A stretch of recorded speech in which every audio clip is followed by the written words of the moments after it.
வணக்கம்.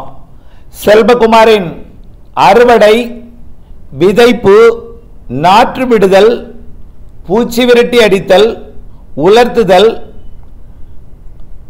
அறுவடை செய்த தானியங்களை விற்பனைக்கு வைத்தல் மற்றும் பல்வேறு பொது பணிகள், சாலை பணிகள், வடகிழக்கு பருவமழை முன்னேற்பாட்டு பணிகள் அனைத்திற்குமான வானிலை ஆய்வறிக்கை. உப்பளம், செங்கல் சூளை உட்பட. முதல்ல இந்த அறுவடைக்கு இடைவெளி எப்படின்னு பார்ப்போம். இப்போ நல்ல வெயில் அடிக்கும், தமிழ்நாடு முழுவதுமே நல்ல வெயில் அடிக்கும். இந்த கிருஷ்ணகிரி, தருமபுரியில் மட்டும் கொஞ்சம் மேகமூட்டமாக இருக்கும். மேற்கு தொடர்ச்சி மலையிலையும் கொஞ்சம் மேகமூட்டமாக இருக்கும். கேரளாவில் கொஞ்சம் மேகமூட்டமாக இருக்கும். படிப்படியாக இந்த மேகமூட்டம் என்பது விலகிடும். மீண்டும் மதியம் 1 மணி 2 மணிக்கெல்லாம் மழையை உருவாக்கும். எங்கெங்கெல்லாம் மழை உருவாக்கும்னு பார்த்தீங்கன்னா, ஒட்டுமொத்த கேரளா, தமிழ்நாட்டின் மேற்கு தொடர்ச்சி மலை, இங்கே அறுவடை இருக்க வாய்ப்பில்லை. இருந்தாலும் அறிவிக்கணும், இந்த இடத்துல மழை தொடங்கும். அதே நேரத்தில் இன்னொரு இடத்துல எங்கே மழை பொழிவு தொடங்கும்னு பார்த்தீங்கன்னா, டெல்டா மாவட்டங்கள்லையும் ஆங்காங்கே. குறிப்பாக கடலோரத்துக்கும் மழை தெரியுதுங்க, ஆனால் பரவலாக இருக்காது. இப்போ உதாரணத்துக்கு வேதாரண்யத்தில் ஒரு சில இடங்களுக்கு பற்றாக்குறையாக இருக்க மழை. ஒருவேளை தலைஞாயிறில் பெய்யலாம், ஒரு சில இடத்துல திருத்துறைப்பூண்டியில் பெய்யலாம், அல்லது நேற்றை போல் திருக்கோளையிலையும் திருவாரூர்லையும், திருக்கோளைக்கும் கொடாச்சேரிக்கும் இடைப்பட்ட பகுதி, குடவாசலுக்கும் திருக்கோளைக்கும் இடையில், அதே போல் இப்படியே கூத்தாநல்லூருக்கும் திருத்துறைப்பூண்டிக்கும் இடையில் எங்காவது ஒரு இடத்துல ஆங்காங்கே பொழியும். ஆனால் நிறைய இடங்களில் ஒதுக்கும், மதியம் மழை இருக்கும். இது எதுக்கு சொல்கிறேன்னா, அறுவடை கடலோரம் கூட பெய்யலாம், வேதாரண்யம் கூட பெய்யலாம், தகட்டூர் கூட பெய்யலாம், முத்துப்பேட்டை கூட பெய்யலாம், அதிராம்பட்டினம் கூட பெய்யலாம். டோட்டல் கன்னியாகுமரியிலிருந்து சென்னை வரைக்கும் கடலோரத்தில் வெப்பத்தால் லேசாகி மேலிடக்கூடிய அந்த காற்றை, அங்கே இருக்கக்கூடிய ஈரப்பதத்தை அப்படியே கடலோரத்தில் வந்து அப்படியே மழை மேகத்தை உண்டு பண்ணி ஆங்காங்கே இடிமழை ஏற்படுத்தும். மதியம் ஒரு 2 மணி இது அப்படியே ஆங்காங்கே ஒரு 4 மணி வரைக்கும் அப்படியே கொடுத்துட்டே இருக்கும். அப்புறம் 4 மணிக்கு பிறகு என்ன காணாமல் போயிடும். அதுக்கப்புறம் இரவு வரும் மேற்கு இருந்து. அப்போது மதியம் பெய்கிற மழை ஒதுக்குதல் இருக்கும், அறுவடையே தொடர்ந்து பண்ணலாம். ஆனால் எச்சரிக்கையோடு பண்ணணும், மாலை கண்டிப்பாக மழை வந்துடும். ராமநாதபுரம் முதல் திருவள்ளூர் வரைக்கும் உண்டு, சென்னையை கொஞ்சம் ஒதுக்கலாம் இன்னைக்கு.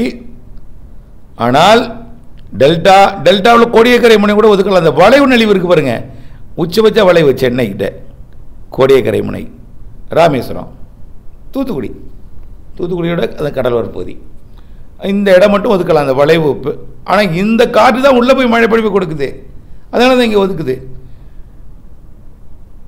ஆனால் உள்ள டெல்டாவின் உள்ளே இன்றைக்கு உறுதியாக மழை உண்டு. சரி, நாளை இன்றைக்கு ஒரு வேளை நீங்கள் நனைஞ்சிட்டு அறுவடை பண்ணிக்கிட்டு இருக்கீங்க, நாளை அறுவடை பண்ணலாமா? நாளை இன்று தள்ளி வைக்க வேண்டாம், வாய்ப்பு கிடைக்கும் போது அறுவடை பண்ணுங்க. நாளை 12ஆம் தேதி இதே போல் தெளிவடைஞ்சிரும். மீண்டும் வழக்கம் போல் ஆங்காங்கே மழை வந்துடும், டெல்டாவிற்கும் ஆங்காங்கேயும். இதில் தென் மாவட்டங்களுக்கு நாளை கொஞ்சம் கூடுதல் பரப்பில் கிடைக்கும். மதியத்துக்கு மேலே மாலையே டெல்டா மாவட்டங்களுக்கு மழை வருவதற்கு வாய்ப்பு இருக்கு. நேற்றைக்கு எப்படி பெய்யுதோ அதே போல், நேற்றைக்கெல்லாம் 3:30-4 மணிக்கெல்லாம் மழை. ஆனால் அதே நேரத்தில் 5:30 காலி ஆயிடுச்சு. அதே போல் நாளைக்கு இருக்கும். ஆனால் 5:30 காலியானாலும் மீண்டும் இரவு வரும் மழை. புரியுதுங்களா? ஆக நாளை மழை. 13ஆம் தேதிங்க இன்னும் கூடுதல் பரப்பு மழை. இதுலேருந்து என்ன தெரியும்? நாளுக்கு நாள் மழைப்பொழிவு நேரமும், மழைப்பொழிவு அளவும், மழைப்பொழிவு பரப்பும் கூடும். அப்போ இன்னைக்கு வாய்ப்பு கிடைக்கும்போது இன்றைக்கி அறுவடை செய்யணும், நாளைக்கு வாய்ப்பு கிடைக்கும்போது அறுவடை செய்யணும், இப்படியே வாய்ப்பு கிடைக்கும்போது அறுவடை செய்யணும்.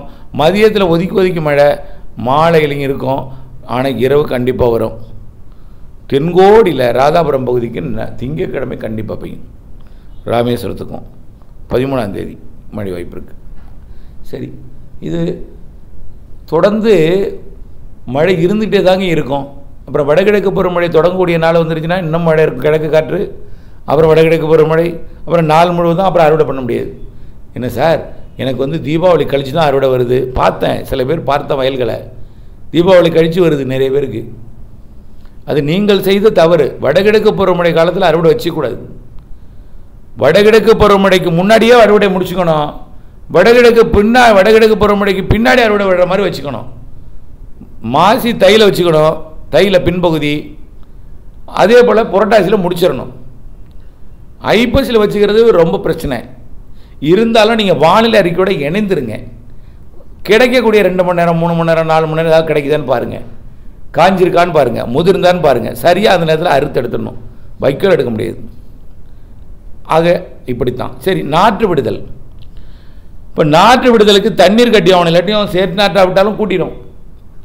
அப்போது நாற்று விடுதல் பண்ணலாமா, தண்ணி கட்டணுமா?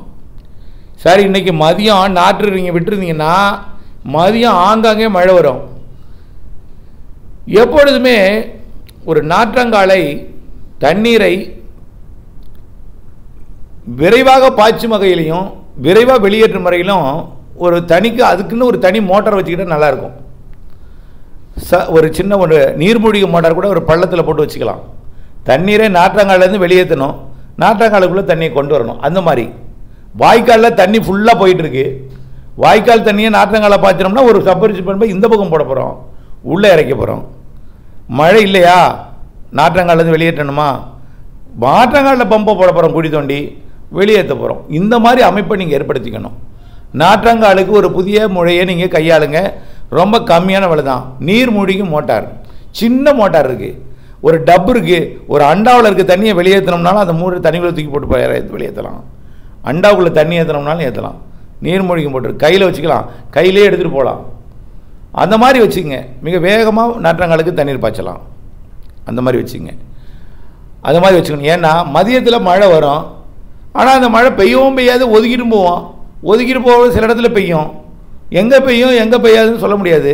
அதுக்காக நம்ம தண்ணி கட்டினாலும் நாற்று சரியாக இருக்காது, அதே கட்டாமல் இருந்தாலும் மழை பெஞ்சிட்டாலும் அச்சுறுத்தும். நம்ம இந்த மதியம் பெய்கிற மழையை இந்த இடத்துல பெய்யுன்னு சொல்ல முடியாது. இந்த தென்மேற்கு பருவமழை, வெப்பச்சலன மழை, காற்று சுழற்சி மழையை. ஆனால் வடகிழக்கு பருவமழைனா அது சீராக பெய்யும்னு சொல்லிடலாம், வந்துன்னா உறுதியாக பெய்யும். ஆனால் இந்த மழையை மதியத்தில் பெய்யக்கூடிய வெப்பச்சலன மழையை சொல்ல முடியாது. அதனால் நீங்கள் எச்சரிக்கையாக இருக்கணும். ஆனால் இரவில் தண்ணி கட்டிடுங்க. மாலை அறிக்கை கேட்டு எத்தனை மணிக்கு எந்த ஊருக்கு வரும், எந்த ஊருக்கு எப்போ மழையெல்லாம் கேட்டு தண்ணீரை கட்டிடணும்.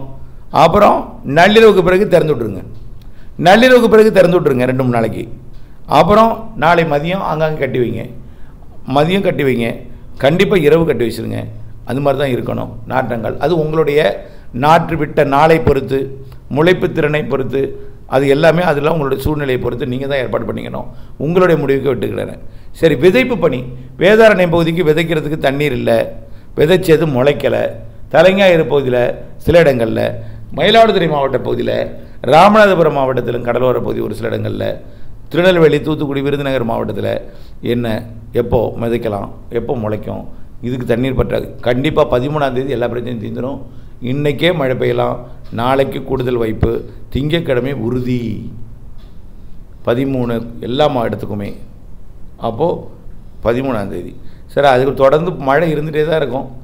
தாழ்வான பகுதியில் இருந்தால் கொஞ்சம் பிரச்சனை, மழை இருந்துகிட்டே தான் இருக்கும். வடிகால் வசதியை முதல்ல சீர் பண்ணிச்சிங்க. பூச்சி விரட்டி அடிக்கிறது எப்போது, முற்பகல் அடிக்கக்கூடிய வெயிலை காலையில் பூச்சி விரட்டி அடிச்சிருக்கங்க, மதியம் மழை வந்துடும். ஆனால் எங்கே ஒதுக்கும் பெய்யும்னு சொல்ல முடியாது. மதியம் மழை வந்துடும், டெல்டாவும் இருக்கலாம், அங்கங்கேயும் எல்லா மாவட்டத்துக்கும் இருக்குது. அதனால் மதியமே இப்போ காலையிலேயே பூச்சி விரட்டி அடிச்சிருங்க. மதியம் மழை பெஞ்சு நினைக்காம இருந்தால் உங்களுக்கு 4 மணி நேரம் ஆக இருந்தால் லாபம். 4 மணி நேரம் ஆகலாக்குள்ளே மழை வந்துட்டால் அது ஒன்றும் செய்ய முடியாது. அப்படித்தான் எனக்கு உங்கள் முடிவுக்கு விட்டுக்கிறேன். ஆனால் முற்பகலில் இடைவெளி கிடைக்கும். மதியத்துக்கு அப்புறம் ஆங்காங்கே மழை, மாலை மழை, இரவு மழை, ஒதுக்கி ஒதுக்கி மழை. ஆனால் இரவு பரவலாக மழை இருக்கும், மாலை இரவில் மழை இருக்கும். படிப்படியாக தென் மாவட்டங்களுக்கு தீவிரமடையும் மழை, மேற்கு மாவட்டங்களுக்கு தீவிரமடையும் மழை, பிறகு வடகிழக்கு பருவமழை, கடலோரமும் உண்டு, தென் மாவட்டங்களுக்கு உண்டு, மேற்கே உண்டு, உள்ளே உண்டு, எல்லாம் உண்டு. இதான் சரி. இது எதுக்கு சொல்கிறேன்னா, உப்பள பணிகள் முடிச்சிடலாம், ஷடர்ன் பண்ணுங்க. உப்பை மட்டும் மேட்டுப்பகுதியில் கொண்டு வந்து மூடி பாதுகாக்குங்க. கீழே ஒரு குழியை தோண்டி அதில் ஒரு தார்பாலினம் போடுங்க, காற்று தூக்கிறாமல். உப்பை கொட்டுங்க, மேலே மூடுங்க. மேலேருந்து ஒரு தார்பாலின் மூடி கீழே குழி தோண்டி தார்பாலினை சுற்றி புதைச்சிருங்க. வெளியில் இருக்கிற விளிம்பு பகுதியை சுற்றில் புதைச்சிட்டு கல் வச்சுட்டா தண்ணி வந்தாலும் வெள்ளமே வந்தாலும் உப்பு மேலே தண்ணி போயிட்டு இருந்தாலும் உள்ளே போகாது. ஆக தார்பாலினை மூடி தார்பாலியோட 4 பக்கமும் மண்ணில் போட்டு புதைச்சிட்டிங்கன்னா அது மேலே ஏறாது, உள்ளே போகாது. அடியிலையும் தார்பாலின் போட்டு மேலே கொண்டு வரணும், மேலேருந்து ஒரு தார்பாலின் போட்டு கீழே கொண்டு வந்து புதைச்சிடணும். இந்த மாதிரி வச்சிங்கன்னா உங்களுக்கு ஆகாது, நல்லாயிருக்கும். தூத்துக்குடியில் அப்படி தான் பண்ணுறாங்க. அந்த மாதிரி பண்ணுங்கள். மரக்காணம், வேதாரண்யம், அதே போல் பழவேற்காடு, தட ஆரம்பாக்கம்லாம். அதுக்கப்புறம் இதுதான் ரொம்ப ரொம்ப முக்கியம். செங்கல் சூளை முடியவே முடியாது, வாய்ப்பே இல்லை. ஷடர் பண்ணிடலாம். பிப்ரவரியில் தான் தொடங்கலாம். நீங்கள் நம்ம பிப்ரவரி தான் நீங்கள் இனிமேல் தொடங்கலாம். அடுத்தபடியாக வடகிழக்கு பருவமழை வடிகால் வாய்க்கால்களை சீர் செய்தல். கண்டிப்பாக இது முக்கியம். உங்களுக்கு அனைவருக்கும் ஒரு அன்பான வேண்டுகோள். பொதுவாக நம்ம வடிகால் வாய்க்காலை எளிதில் தூத்துறோம். என்ன நான் பக்கத்துலேயே நான் பார்த்துட்டே தான் இருக்கேன். நம்மால் அதை சொல்ல முடியல. உனக்கு யாரான்னு கேட்பாங்க. நம்ம சற்றே யோசித்து பாருங்கள். உங்களுக்கும் வடிகால் தேவை. உங்கள் வீட்டில் இருக்கக்கூடிய கழிவு நீரை, அதாவது குளிக்கிற தண்ணியாவது வெளியேற்றுறதுக்கு ஒரு தண்ணி வடி வேணுமா இல்லையா இடம்? சரி, குளிக்கிற தண்ணியாவது பரவாயில்லை. மழை பெய்கிற தண்ணி மாடியிலேருந்து அதிகம் வருது, தோட்டத்தில் இருக்க தண்ணி தேக்கி வச்சுருப்பீங்களா, உள்ள நிலத்தடி நீரில் மழை நீரை சேகரிப்பாங்க போய் ஏற்படுத்திட்டீங்க. சரி, ஓவர் அதிகம் எல்லாம் சேர்த்தாச்சு. அப்புறம் ஓவர் அதிகமான தண்ணீரை வடிய விட்டு தான் ஆகணும். வழி வேணுமே. நான் ஒருத்தர் பார்த்துட்ருக்கேன். தங்கள் வீட்டில் இருக்க வெளியேறக்கூடிய கழிவு நீரை என்ன செய்கிறாருன்னா சாலைக்கு அனுப்பி கொண்டிருக்காங்க. ஏற்கனவே அந்த சாலையில் ஒரு மரத்தை சுற்றி கட்டி வச்சுருக்காங்க. அதுவும் புளிய மரம். புளிய மரத்துக்கு தண்ணி தேவையா? ஏன்னா அது ஒரு ரகசியமாக அதில் வச்சுருக்காங்க. மழை பெஞ்சால் அது உடைப்படுத்திட்டு போய் எங்கே பார்த்தாலும் போயிடும் அந்த கழிவு நீர். ஏற்கனவே அதில் கால்வாய் போனது தான். அந்த இடத்துல கால்வாயை தூத்தாச்சு. பைப்பையாவது போட்டு தூத்துருக்கலாம், அது மூடியாச்சு. ஆசையை பாருங்க. இப்போ அதை வடிய விடுறதுக்கு வாய்க்கால் இல்லை, எல்லாருமே தூத்துட்டாங்க. நான் மட்டும்தான் அங்கங்கே பார்த்து பார்த்து ரொம்ப சரி பண்ணிட்டு வரேன். ரொம்ப கஷ்டமாக இருக்கு.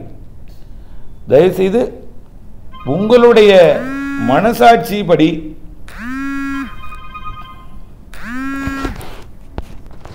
ஆக வடிகால் வாய்க்கால் ரொம்ப ரொம்ப ரொம்ப முக்கியம். எதிர்காலங்களில் எல்லாம் மழை குறைந்த நேரத்தில் அதிக மழை பெய்யும். அப்போ வடிய வடிய பெய்யாது, திடீர்னு பெஞ்சதுன்னா எப்படி வடியும்?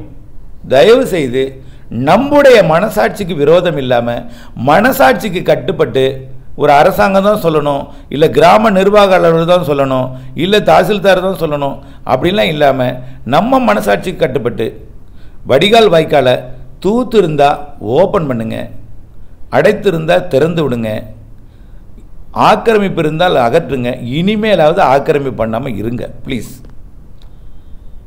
ஆகவே இந்த ஆண்டே வடிகால் பிரச்சனைனால தான் பிரச்சனை வரப்போது. நிறைய மழை இருக்குது, நிறைய மழை இருக்குது. சாதாரண இல்லத்தில் இருக்கக்கூடிய உங்களுடைய வடிகாலையாவது உங்களுக்கு வேணும். தயவுசெய்து இயற்கை அமைப்பை, இயற்கையை மாற்றி அமைக்காதீர் என்று அன்போடு கேட்டுக்கொள்கிறேன். ஆகவே வடகிழக்கு பருவமழை முன்னேற்பாடை விரைந்து முடித்து விடுங்கள். விரைவில் இப்போ பெய்து கொண்டிருக்கக்கூடிய மழை படிப்படியாக நேரமும் காலமும் அதிகரித்து வடகிழக்கு பருவமழை தீபாவளிக்கு ஒட்டி வரத்திலேயும் தொடங்கி தீவிரமடைந்து தீபாவளிக்கு பின் மிகவும் தீவிரமழையாக போகிறது. அக்டோபர் 25 அதிகமாக போகிறது என்பதையும், நவம்பர் டிசம்பர் ஜனவரியிலையும் தொடரப்போகிறது என்பதையும், எல்லா மாவட்டங்களுக்கும் என்பதையும், எங்கேயும் ஒதுக்காது அப்படி இருக்கும் மழை என்பதையும் தெரியப்படுத்த விரும்புகிறேன். கேரளா, தெற்கு கர்நாடகா, ஆந்திர பிரதேசம், தமிழ்நாடு, புதுச்சேரி, காரைக்கால், இலங்கை எல்லாமே. நன்றி.